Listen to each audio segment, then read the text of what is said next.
Hi friends, நீங்கள் பார்க்குறது தான் பார்த்தீங்கன்னா பப்ளிஸ் பழம்னு சொல்லுவாங்க, பப்ளி மாஸ்ன்னு சொல்லுவாங்க.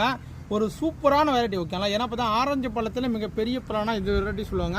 இங்கிலீஷில் பார்த்தீங்கன்னா பெம்பிலியா ஃப்ரூட்டுன்னு சொல்லுவாங்க. நல்லா பூசணிக்காய் நல்லா பெருசாக வரும். இது இப்போ இருக்கக்கூடாதுங்க. நல்லா வந்து பார்த்தீங்கன்னா ஃபுட்பால் சைஸில் வரும். அந்த சைஸுக்கு அப்புறம் பார்த்தீங்கன்னா நல்லா எல்லோஷ் கலராக மாறும். அப்போ நம்ம அடுத்துக்கலாம் பார்த்தீங்கன்னா ஒல்லா பிங்க் கலராக இருக்கும். அந்த பழத்தை சாப்பிடும்போது டேஸ்ட் இருக்குமே டேஸ்ட்டு அப்படியே அப்போ அந்த டேஸ்ட்டுங்க. ஏன்னா பார்த்தீங்கன்னா நீங்களாம் சாப்பிட்ருக்க மாட்டீங்க. நிறைய பேர் இந்த பழம் வந்து பார்த்தீங்கன்னா ஒரு பழமே 100 ரூபா 150 ரூபாய்க்கு விற்கிறாங்க. அந்த ஈரோடு சித்தோடு இந்த டெக்ஸிவல் சைடெலாம் போய் பார்த்தீங்கன்னா அந்த பழங்கள் நிறைய விரும்பி வாங்க. ஏன்னா பார்த்தீங்கன்னா உடம்புக்கு குளிர்ச்சியை தரக்கூடிய ஒரு பழங்க. ரொம்ப ஒரு அரிதான பழம் தான். நிறைய வீட்டில் இப்போலாம் வச்சுருக்காங்க. இந்த பழங்கள் கிடைச்சா வாங்கி கண்டிப்பாக சாப்பிடுங்க. உடம்புக்கு அவ்வளோ நல்லது ஓகே. ஏன்னா பார்த்தீங்கன்னா குளிர்ச்சி தரக்கூடிய பழம். இந்த செடி வந்து பார்த்தீங்கன்னா நாங்கள் பிளான்டேஷன் பண்ணி பார்த்தீங்கன்னா 2 இயர்ஸ் ஆயிடுச்சு ஓகேங்களா.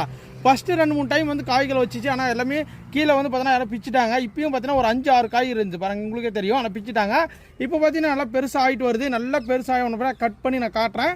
இது வந்து பார்த்தீங்கன்னா பிங்க் கலர் வெரைட்டி ஓகேங்களா. இதில் பிங்க் இருக்குது, ரெட் இருக்குது, இந்த மாதிரி வெரைட்டிஸ் இருக்குது. செடியை பொறுத்த வரைக்கும் பார்த்தீங்கன்னா சூப்பரான குவாலிட்டியில் இருக்குங்க பாருங்கள். இது எல்லாமே மதர் பிளான்ட். இந்த செடி வந்து பார்த்தீங்கன்னா நம்மக்கிட்ட சின்ன செடி இருக்குது, பெரிய செடி இருக்குது. லோவான மெயின்டெனன்ஸ் தான். அப்பப்போ வந்து பார்த்தீங்கன்னா மருந்து அடித்தா போதுங்க. கொட்டை பாசு, இந்த புழு மருந்து இதெல்லாம் அடித்தா போதும். அப்பப்போ எரு வச்சிங்கன்னா போதும். நல்லாவே இந்த மாதிரி 40 டைப் வரும்.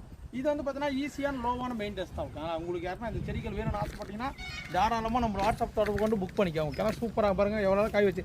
நிறைய பேர் காய் வரலன்னு வாங்க பாருங்கள். இந்த மாதிரி வந்து பார்த்தீங்கன்னா எருவு உரங்கள் கொடுத்தா போதும். சைஸ் நல்லா பெருசாக வரும், பழமும் நல்லா இனிப்பாகவே இருக்கும் ஓகேங்களா. தேங்க்யூ டால். மறக்காம வீடியோ ஃபாலோ பண்ணிக்கோங்க. அடுத்தடுத்து வீடியோஸ் தேங்க்யூ டால். Bye by.